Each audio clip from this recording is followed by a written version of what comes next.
So in these workshops, when I've attended some of these myself, not this particular one, but there's always those really good, useful presentations that you have a bunch of useful material you can take back. And then there's sort of the presentation that was sort of interesting, but nothing particularly that I could use. Well, this might be that one. But that's okay. It still would be interesting, I think, and you might find some connection there that to some of the courses that you teach or to integrate it in your coursework. So, the usual argument, broadly speaking, when we're trying to pitch energy efficiency or anything of that sort is that there are three high-level arguments, right, which we all know about. One is you're trying to save money. Second is you're trying to improve the quality of the workplace or the building, the indoor quality. Or the third is you're trying to reduce environmental impact. So I really want to focus on that very first one of you're trying to save money and the financial value of it. And there, quite often in the energy efficiency world, we still operate actually in a very, very rudimentary way. We almost always just talk about simple payback. It's like you install energy efficiency, it saves a certain amount of money on your utility bill, and you look at simple payback, and that's your number.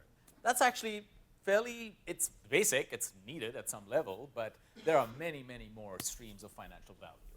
And one of the arguments is that, yes, saving money on your utility bill is important. That's a core element of financial value. But there are these other attributes that come from having high-performance systems in your buildings. And if those attributes are there, that people should be valuing that in some form. So a classic example is actually green buildings quite often. I mean, LEED has, of course, taken off, especially since 2004. If you look at the takeoff of the LEED buildings, I mean, it really took off. And much of that was based on demand from the market that it's like people would like to be in higher performance spaces. And so then the question was that, okay, does that actually translate into building value? When you sell a LEED building or you buy a LEED building, I mean, is that reflected in the price? So now increasingly several researchers have been looking at this, and it's an important question for us because being able to buttress the argument, the financial argument in particular, for energy efficiency and green features is very important because money counts at the end of the day, right? These investments have to make sense. So one of the things we did, I'm just going to present a little bit. Actually, my presentation is going to be in two parts. First, I'm going to talk a little bit kind of broadly what the literature says about the relationship between green or energy efficiency features and the financial value of buildings. Because there's a bunch of academic research, really high-quality academic research that's been done in that space. So, and we did a little synopsis of that, and I'm going to present that to you. And second is a particular project that we're doing right now in collaboration with UC Berkeley on looking at the relationship between energy efficiency and commercial building mortgage default rates. The idea is there a relationship that buildings that are more efficient have lower default rates or so. So that's the second piece that I'll be referring to. So first, the high-level one. The basic question that we were trying to probe and understand is, how does pick your green or energy efficiency metric affect pick a real estate financial metric? So we were interested, and there are different kinds of green metrics and different kinds of financial metrics.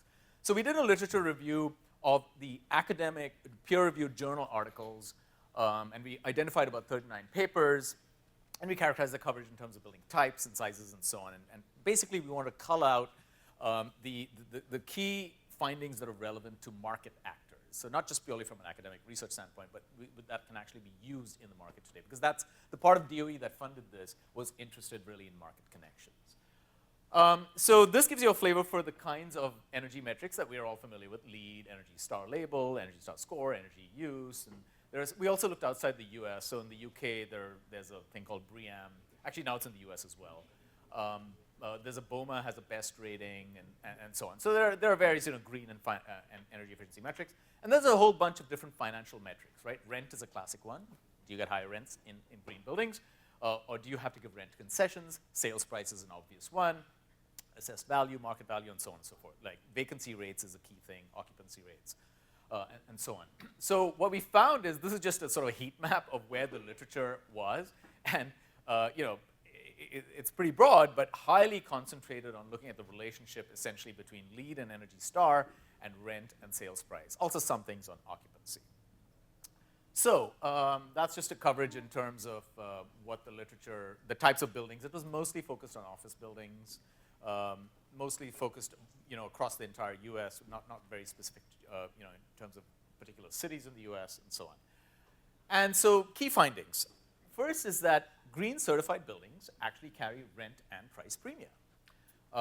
21 studies support this. So that's actually a pretty good, and this is 21 peer-reviewed journal articles, right? That suggests that essentially, if your building is green certified, it has a rent premium and a price premium.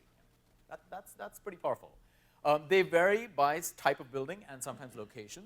There's greater demand for green buildings in some areas than others. In fact, in some cases now, in certain markets, you just can't afford not to be green almost. I think it's hard to rent out. Parts of Washington, D.C., because of the federal government requirements, very much in San Francisco, for example, people want green buildings. So in some places, you literally cannot even get away with not having green buildings. One interesting finding is energy performance in the absence of certification may not carry a premium. So let's think about that for a second, right? So energy performance, of course, reduces your utility bills, and so it does have an inherent value, right? Because it's reducing overall costs and increasing your net operating income. But if in the market, the people who are buying and selling buildings or buying or renting spaces, they don't have access into all those utility bills. All they know is that, oh, it's certified, it's labeled. So having that certification and label matters for the actors who impact things such as rents and sales prices, right? So it's important to think about those audiences. Somewhat mixed results on the relative performance of different labels, of LEED versus Energy Star, or different levels of LEED, and so on. I think there's a couple of studies that actually showed as you get higher and higher levels of LEED, you actually get higher premia as well. So it actually correlates with that. But others that didn't show that result as well. Mixed results on the effects of certification with occupancy. There was 5 studies with positive results, meaning that green certified buildings had higher occupancy rates or lower vacancy rates, but some where you weren't able to suss out that information. And then also there were some studies that looked at large, like REITs or firms that own lots and lots of properties, and looking at their firm level performance when they had more green buildings versus less green buildings. And at least 2 studies with some positive results that essentially firms that had more green buildings had higher, better financial outcomes, essentially. One caveat to all these studies is that the classic snowflake problem in buildings, right? Every building's a snowflake, arguably. Especially when you think about things like market value and rents. I mean, block by block, things can change, right? Do you have marble in the lobby? And none of these studies had the kind of data to kind of suss out all those kinds of parameters, right? So these are high level, so there's a lot of noise in the data. Having the absence of a correlation doesn't necessarily mean it doesn't matter. And likewise, the presence of a correlation doesn't necessarily mean it was because of that. In fact, the big question is the causality question. Most of these studies really are correlative. Yes, there's a correlation. That's clearly established between green features and rent premia. Was it the green features that was causing the rent premia? Very few studies are getting at that, partly because of a data limitation. You really need pretty solid longitudinal data to be able to get at those kinds of results. But overall, I think what's interesting is that the markets value certifications. I mean, this is certainly backed up by lots of anecdotal evidence, that people will tell you, I did this because the market seems to be wanting it. In San Francisco, all the tech companies, they want to be in green buildings. So the brokers will, want that. And so there's definitely that, but it's nice to have some of these actual empirical studies that help validate some of those results. So anyway, so that's sort of a quick sense of what the literature is currently in terms of the relationship between financial value and these green metrics. So next, I'd like to get into this particular financial metric of mortgage default rates and the analysis we've done there. But in the meantime, happy to please just jump in with any questions or thoughts you may have if they're there. Yeah. You said there's a correlation between higher levels of LEED certification and an increase in asked rent prices or received rent prices. Correct. Is it proportional to the additional investment of going for those higher levels of LEED? Very good question. And we don't know the answer to that. In fact, that is one of the big gaps in the literature is these premia that come, people haven't analyzed, okay, I've got a rent premium with getting a green certified building. How does that jive against how much I had to invest to get that green premium? And those studies have not been done. There are people, again, because of lack of data, we're actually sponsoring some research right now that's trying to get at that very question, in fact. Any other questions? Okay. So let's go to a different one now. Default risk. So this is a project, again, that we're doing in collaboration with the business school down. My collaborator is Nancy Wallace at the business school at UC Berkeley. And this is, again, looking at the issue of default rates in commercial mortgages and its relationship to energy. So first, let's just step back. Why should there even be a relationship? Energy, in commercial buildings, energy, of course, directly operates net operating income, right? So the way commercial buildings are valued, for mortgage purposes and so on, is that you look at the net operating income, and essentially that sort of monetized is sort of the value of the commercial mortgage, right? And net operating income is simply your gross rents minus your expenses, right? And expenses include energy, insurance, et cetera, right? So in principle, in theory, all other things being equal, a building that's more energy efficient should have a better deal on the mortgage, right? Because all other things being equal, it has a higher net operating income. In practice, the problem is that mortgage lenders don't even think about energy. I mean, we did a scoping study where we actually interviewed a whole bunch of lenders and so on. And I mean, it wasn't even on the radar. They hadn't even thought about it, And even though they kind of understood, yeah, there's a line item for utilities, but we just use some value. And so the key thing from our perspective is that we want to make sure that energy use and price is properly accounted for in that mortgage valuation process. Because if we do that, we're sending a signal into the market. You have an energy efficient building, you should be able to it has less risk in terms of its NOI, and therefore that should translate into the mortgage value terms, either in terms of interest rates or debt service coverage ratio or what have you. And the reason it matters is that commercial mortgage is a huge market. It's $2.5 trillion in the US, okay? And so that, even if we can just have a little bit of a leverage to kind of impact that way, people get to use it, I mean, that's a very, very big lever, right? And could really help propel energy efficiency more at scale. So what we did is first we said that, so when we talked to a bunch of these lenders and they said, okay, that's fine. I mean, in principle, I get that, there should be a relationship, but show me that it matters, is what they said. They said, like, we're not against it or for it, just show me that it matters. Show me that there's a relationship between energy use and the risks thereof. So what we did is that we went out and we got data that essentially we got a whole bunch of mortgage performance data, how number of defaults, late payments, and things like that for a whole bunch of commercial mortgage loans. And then we matched it with the building energy data for those buildings, which we got from the benchmarking disclosure requirements. So essentially, we had a combined data set that had a building's mortgage payment performance and so on, default rates, with their energy use. And I, frankly, was rather skeptical that we'd see any sign just because of the noise in the data. I mean, it was just very messy data and so on. Surprisingly, we actually found a statistically significant and economically meaningful correlation between default risk and two energy factors.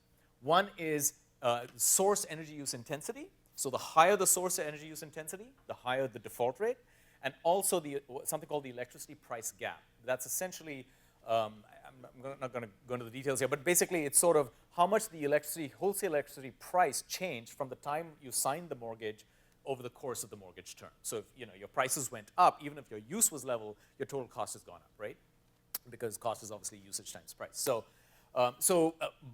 in other words, default was positively and statistically significantly impacted by both energy use and energy price, which is a pretty remarkable correlation given the noise in the data in particular. Yeah, Marianne. Can you explain what source energy is? Sure. So source energy is essentially the total of all the energy used, but you're accounting for the generation of the energy that's brought to the site as well, on all the energy taken to get a unit delivered to site. So for example, for electricity, for each kWh of electricity that shows up at your meter on your site, it takes on average in the US about 2.9 units of energy if you look at the power plant and the coal or the gas or whatever it is that goes into it, right? So and that varies across the US obviously depending on the source, but like in the Midwest it's closer to like 3 or 3.1.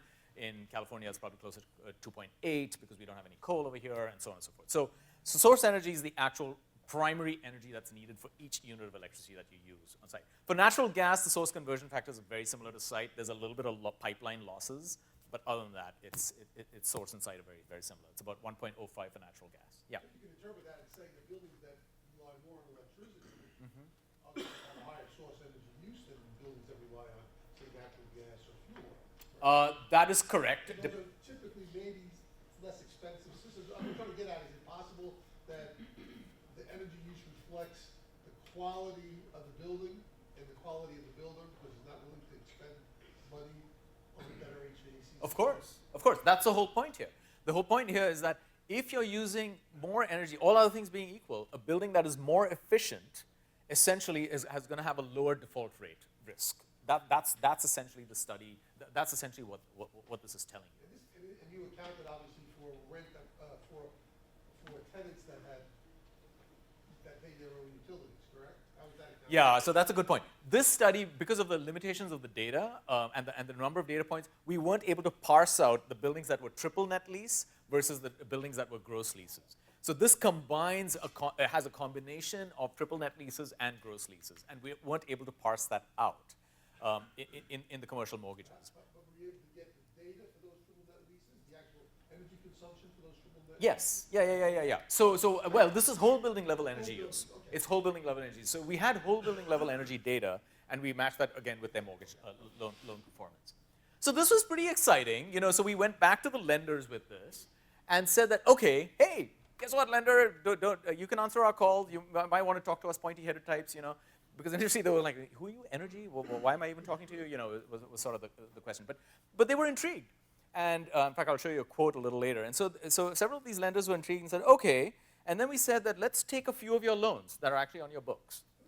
And for those loans, few of those buildings, let's actually calculate what the default rate change would be if that building was operated well or operated poorly. And this is what hopefully connects back to everything of this workshop and the courses that you guys teach. So I'll show you that in a second. So what we did is, these are the lenders we collaborated with, and now we're actually also collaborating with Angel Oak Advisors and Prudential Investments as well. So we've got about 5 different lenders that we're working with. And so what we said is that, we got the appraisal info, property condition assessments. That's kind of like the equivalent of a home inspection for a commercial building. And then we estimate the source EOI variations, how much your energy use could vary over the course of a mortgage term just from operations, not from capital investments or anything. Buildings' energy goes up and down if you have a crappy facilities manager or a good facilities manager, right? And so it can go up and down. We're going to model that. And then we're going to compute the electricity price, how that changes over the course of a mortgage term. And then compute, okay, how does the default risk for this particular loan or this particular building vary? So these were the buildings. We took 5 buildings, 3 office buildings, one in San Jose, Denver, and Sonoma, a multifamily building in San Francisco, and a hotel in Denver. And then, this is again where it connects to some of your work. Again, so over the course of that mortgage term, again, if you did no capital investments, there are any number of things that could change in that, operational factors that could affect the energy use in that building, right? And this is, again, the stuff that you guys know very well, much better than me, certainly, right? Economize the settings, VAV box min flow settings, et cetera, et cetera, et cetera. Weather, vacancy rates, occupant behavior, of course, affects it. Suddenly you have, some tech startup move in and there's a whole bunch of computers in there, all that sort of stuff, right? Maintenance work, and so on. So what we said is that, okay, we'd like to model how much energy use could vary just based on these operational factors. People have done a lot of modeling of how much energy use varies when I get a more efficient window or, better insulation of the wall and so on. So we want to look at these factors. And so what we did is we went out and with some engineers out in the field, practicing engineers, we just said, let's just, again, this is a scenario analysis. Let's just identify for a bunch of factors, not all of them, what we consider good practice, average practice, and poor practice for each of those things. So, HVAC schedule, in really good practice, you have an optimal start. Oh, actually, I can do this. In average practice, you might have 2R plus minus, the occupant schedule. And in poor practice, maybe you just don't even really have a good, well, in this case, we didn't have a poor practice. We just have this, yeah. So likewise with thermostat settings and so on. And again, we can nitpick these. I mean, that's not the point. We just want to get some ranges to kind of, model what the scenarios would be like. And then we kind of just model that with classic energy simulation. And this is how much, just percentage change in source EOI. This is whole building energy use. Percentage changes just from these operational factors. And what's striking to me, again, in something like this, which we kind of know, but we sometimes need to be reminded, is that these are big percentage changes. I mean, 15, 20%, 10 to 20% changes just from operational tweaks. We're not even talking about fancy new windows or super efficient HVAC or anything like that, right? Operations matters a lot in buildings, and often I don't think it gets the same level of play as sort of capital investments, but I think operations is where the action's at in my view, actually in buildings. Anyway, so then what we did is, so we modeled all that, and this is kind of the summary of what we did. So essentially, these are the buildings. This is how much the energy use can vary in each of these buildings, what we modeled, just due to, again, these operational practices.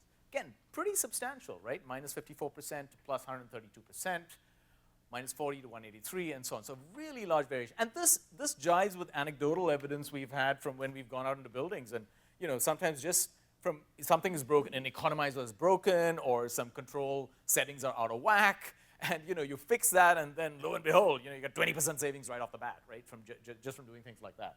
So huge savings or ranges just from operational practice. We translated that into, okay, given that and the earlier relationship we established about relationship between energy use and default rates, how much does your default rate vary? And I'll kind of explain this in a second. So default rate is essentially the likelihood that, well, you'll default on that particular mortgage. And the average, this is expressed in basis points, so divide by 100 to get it as percentage. So the average default rate across the entire TREP data set, which is this large database of commercial mortgages, is about 8%. So now there's 8% of commercial mortgage loans default, okay? And so just based on source EUI variations, that translation, we have this kind of a range. So compare 800 to 248 to 268. And then we took that number, divided by this 800 to represent, okay, so how much really of a percentage change are we talking about in terms of the impact of just energy use from operational factors on default rates? And that's what these numbers represent. Big deal. I mean, we showed this to lenders, and they said that, yeah, that makes me want to pay attention to this, or at least think about it, or at least ask about it. That, in the past, I've never asked about energy when I'm approving a loan or looking at a loan. Now it makes me think that I should at least ask about the energy efficiency of that building or what the utility costs are, because these are actually material for particular lenders. In fact, this is Keith Handley from Silicon Valley Bank. So a couple of things. I mean, I'll just read this out. These results showing the impact of energy on default rates are clearly meaningful. I don't currently consider energy efficiency when making a loan, and seeing this makes me think I would want to ask about it. So just we got that across that first bar, it's getting a lender to even care about it, And then the second is that he said they'd like to use it in the lending process, but they need a very simple way to do it. So the way lending works is that it's again a very high stakes game, because of course a lot of money is involved. It's highly standardized, highly regulated, and they don't want any bumps in the road.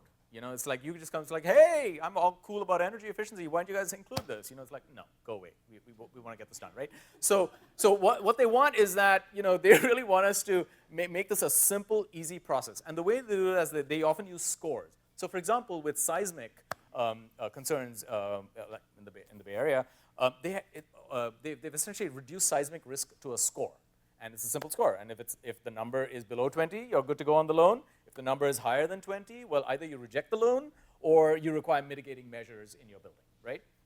So our idea is now, what we're working on right now is to come up with a simple energy risk score that lenders can use to decide whether they want, either mitigating measures or the other thing they can do actually is that sometimes, you have a very competitive environment in lending. So lenders are often competing to where they can give discounts on the interest rate. And so a more efficient building, they may be able to offer a discount rate based on this kind of basis, the fact that it actually has a lower default rate, right? Which is ultimately interest rates are connected to risk, right? So lower risk means you should be able to get a lower interest rate as well. So that's what we're currently working on with the lenders. And it's a bit of a long haul. I mean, changing a large, well-established system like this is going to take time. But what we've done is, this was a 3-year project now, and now it's actually been extended by DOE, so we're continuing. But first, we just want to show that energy matters from the lending perspective. Then we, did some pilot case studies. We're developing this best practice of like a simple energy risk score, and then eventually we sort of want to kind of institutionalize that in industry standards. So the way I imagine this sort of playing out, if this plays out nicely, is that, okay, so there's this risk score for energy, and If a building has a poor score, then the lender requires mitigating measures. And some of the mitigating measures might be that you have to have trained energy personnel on the site, certified in some form, to make sure that energy costs are managed effectively during the course of the mortgage term. Simple things like that, So that's where eventually, we hope this will go. So that really then connects, and kind of closes the circle of making sure that building operations, which affect costs, which affect default rates, are then tied back into at the time of lending itself and putting criteria on the lending. Yes? What about having basic resale, though?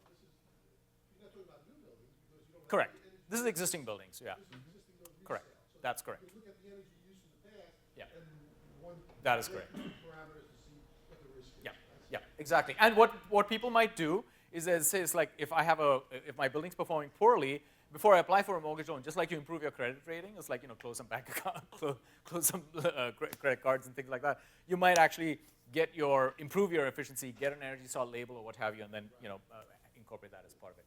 Yes. Wasn't the insurance companies using credit scores as a premium judgment? And this seems kind of in the same realm of attitudes of the company, attitudes of individuals. Are you a high risk or a low risk? Yeah. Are you talking specifically related to energy or? Just in relation to the correlation between the attitude of a company or a person. Yeah. Yeah. It's kind of the same idea. I mean, in a sense, that you have some sort of a risk score around energy because it affects NOI, and then that's what will affect your premiums and hopefully your interest rates. I mean, that's where we want to go. So yeah. So if I got a poor performing building, Yeah. and I go out and get a retro commission, and if my energy score gets much better, and okay, now I can. How does that take into account the operation from that point up to maintain that score? Yep, that's a fair question, and that's where right.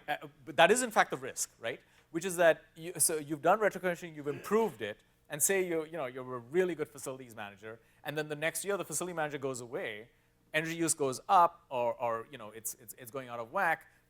The lender doesn't necessarily have visibility into that. It could be affecting, of course, but they can't cover all the risks, right? But that's why I was going back to the situation. I imagine sort of a future where you could even get to the place where the lender then requires that in order to be conforming with this loan, you also have to operate this building in a particular way, for example, and meet those things. I mean, I believe in the commercial space, lenders do routinely, like every year, get things like rent rolls and so on, just to look at how the building is performing. So as part of that process, and they see utility bills going up, they may put certain requirements on this thing. But we're not there yet, and that's where we want to go. First step is just convincing them that, hey, you should even pay attention. It matters. Yeah. What's the time scale for the database analysis? We've already done a bunch of analysis. Yeah. Like when did it start? 2000? Oh, yeah. Well, the data that we used were, I think it was 2009 through 615, I think. So you're not through a full physical cycle or capital cycle? What do you mean? Physical cycle is the asset cycle of the building. So you didn't catch the Great Recession.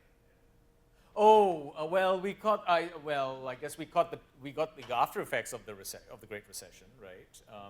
Which started in 2008. But yeah, you're right. So it probably reflects more default than you would ordinarily have, potentially, because of that, yes, that's certainly. But that is part of the risk, right? Yes, it is true that in boom times, energy is probably just not going to be as much of a matter. I mean, frankly, in the San Francisco market, it's just not going to matter because the rents are so high that energy is just such a small piece. It just doesn't matter. So one of the things we're doing as part of this project is identifying which markets and building types does it become more of a risk. Because our pitch to the lenders, we're very careful with the lenders. We're not trying to get them to advocate energy efficiency. That's not their job. They're not interested in that. What we're trying to say is that, hey, Mr. or Ms. Lender, there's a risk that you're not properly accounting for. We've got a way for you to account for that risk properly. That risk will matter more in some markets and some building types than in other ones. And that's fine. If we get 30% of the market where they value the risk properly and it makes a difference, I'll take that. So yeah. Yes, there. In your conversations with the lenders, do they understand that there's a difference between course not. So is there an inherent risk that somebody say like, well, it's a LEED building, Yeah, and yeah. it's poorly managed, Yeah. and it's poorly scheduled, Right, and right. everything is off. Right. But there's still, Yeah, that will be stage 2 and stage 3. The first step is that, hey, there's a thing called energy cost. You know about it? Let's get you kind of get you engaged in that. And yes, that's a very legitimate issue, and I think we kind of know how to address it, right? The way to address it is to actually require actual performance to be reported back so that you can actually see it. I mean, we know how to address it. The issue always, as with most things in building energy efficiency, which I've been in this field now for 25 years, is just that the big challenges are not fundamentally technical and technological. They are markets and organizations. It's about getting people's attention. It's about making sure that you can seamlessly fit into current processes that don't upset the apple cart too much, and so on. And that is fundamentally how we've got to kind of thread this needle. So the way I see this going is that first step is that just ask for energy costs. And just lenders sending out a signal, it's like, oh, wow, they're asking for energy costs. Geez, I guess I should go. That itself will be a good sign. Second is to actually do it based on a score. And then after that, it's like, okay, the score, I don't know, is this really meaningful? What about exactly the question that you asked? And then you'll go back and say, okay, well, now let's look at actual performance metrics. Kind of like the way LEED evolved, right? LEED also people highly criticized initially because it was a silly, quote, silly point-based system. And then over time, it got better. But LEED did a phenomenal job of marketing and getting the market even interested and thinking about green building and so on. So let's see, I think, Peter, you were next, and then I'll come back this way.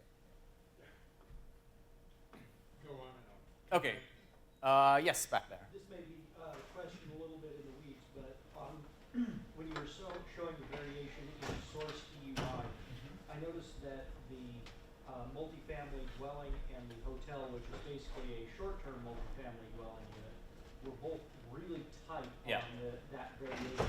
Any Dang, you guys are so observant. I thought I'd just quickly get out of here, after presenting this. Anyway, yeah, the reason for that is actually a slight weakness in the study, in the analysis of those two building types, because there are a number of factors, operational factors in hotels and in multifamily buildings for which we didn't have adequate data on how much they could vary. And so the reason that range looks tight is essentially because we didn't think about a lot of factors. We only modeled a limited number of factors. They could potentially go much higher. So an example is in hotels is laundry and kitchen things. We have no idea. Well, we searched, but we couldn't find any data on how much operations could vary in how you run a laundry system or how you run your kitchen, for example, and how much what that would translate into in terms of high and low energy. So it's more a limitation in that respect. And then yes, Peter. So the real target here is to move the needle on the behavior of the owners. And lenders, both. If you can move the needle on the lenders, then that will move the owners. Yes. Yes, that is exactly what we're trying to do. The other thought that comes to mind is that a better operated building is probably due to better organizational structure, better operated business, if you will. Yep. Did you look at that at all? Yeah, that's a good. In fact, one argument here is that because we showed correlation, right? That is a statistically significant, pretty, it'll meet the rigorous statistical test of correlation there and significance. One argument is that, okay, is that truly because of the energy efficiency, or is it because energy efficiency reflects a well-run organization and so on? And we don't know the answer to that. But the interesting point, though, there is that strictly from a lending and a risk standpoint,